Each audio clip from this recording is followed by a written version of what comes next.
Дабрачынная акция под назвай «Тыдзень добрых справаў» праходзіць зараз у Шкловскім раёне. Арганізатарам яе стаў Цэнтр сацыяльнага абслугоўвання насельніцтва, работнікі якога вырашылі дапамагчы бежанцам з Украины. Просто пришла мысль работникам учреждения провести благотворительную акцию по сбору вещей, обуви, других принадлежностей для граждан, которые прибыли или находятся на территории нашего города, района.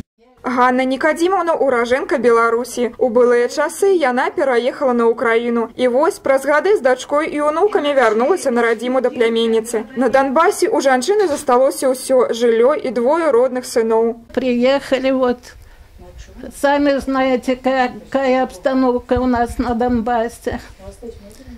Стреляют, бомбят, грохочет все, дети боятся, пугаются. Вот я с дочерью и двумя маленькими детьми приехали сюда.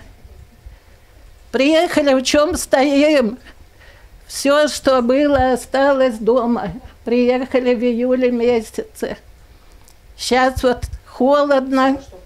Вот внучечка моя, один в школе, 14 лет. Унукі Ганны Никодимовны у верасні пайшлі ў школу і дзіцячы сад. А таму сям'я сутыкнулася з праблемай, бо хадзіць на заняткі дзецям амаль няма ў чым. І падарункі апынуліся для гэтай сям'і вельмі дарэчы. Такія ж коробкі за дзенем і абуткам атрымаюць і іншыя бежанцы. Хочу выразить слова благодарности всем жителям нашего города и района, которые откликнулись на эту благотворительную акцию. Пожелать им крепкого здоровья, самое главное, что людей очень много у нас милосердных и всегда согласны прийти на помощь. Кажуць, што чужой бяды не бывае, і гэтае выказванне пацверджвае тыдзень добрых справаў.